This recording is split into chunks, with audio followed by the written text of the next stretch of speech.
Nous avons connu le village de Corin-les-Eaux en 2022 dans le cadre de travaux de recherche qu'on conduit avec mon collègue Jean-François Joie, qui lui est juriste, professeur de droit public à l'université Savoie-Mont-Blanc, et moi je suis sociologue dans la même université. On dirige ensemble une chaire scientifique qui travaille sur la question des propriétés collectives, des biens de section, des sections de communes notamment. Oui, en fait, ce qui est vraiment intéressant à Corin, c'est que cette commune concentre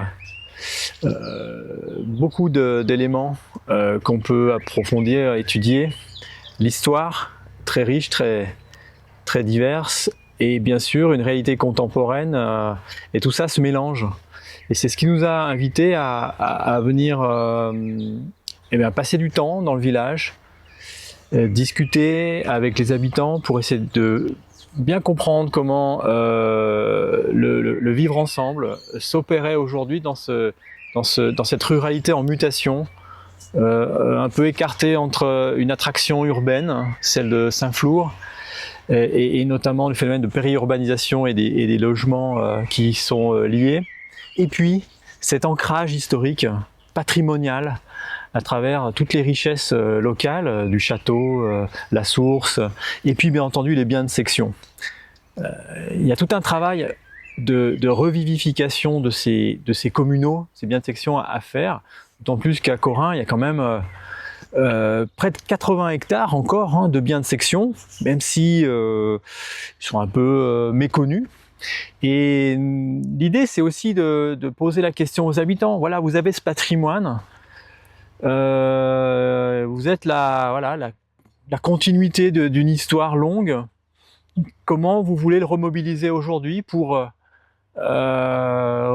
produire des nouveaux projets qui vont vous mettre en lien, qui vont apporter aux habitants des nouveaux services, ou qui vont continuer d'apporter des services aux habitants, que ce soit par le biais de l'agriculture, la gestion de l'eau, la biodiversité, les loisirs, le plaisir de déambuler dans des paysages magnifiques. Voilà, donc c'est tout le travail qu'on mène avec Olivier Chavanon et la commune et ses habitants pour essayer de dégager un peu ces idées forces qui caractériseraient le village en 2025. L'université Savoie-Mont-Blanc en fait porte une chaire scientifique sur plusieurs années, jusqu'en 2029. L'idée c'est vraiment de porter un regard neuf sur ces vénérables outils du vivre ensemble que sont les communaux, les sections de communes.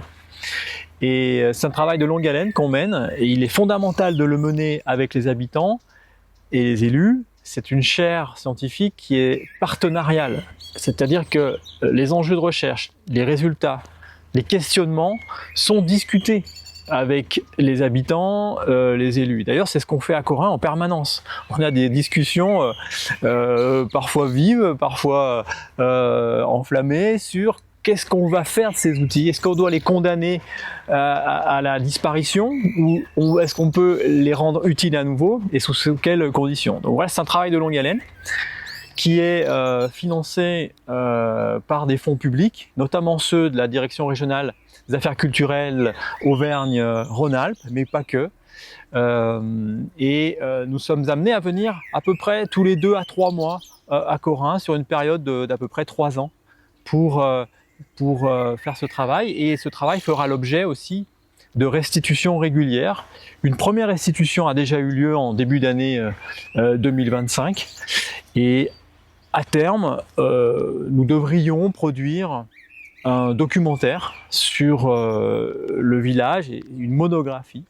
Et nous avons eu aussi la possibilité de contribuer au livret sur le patrimoine qui a été produit à l'initiative de la commune et des habitants.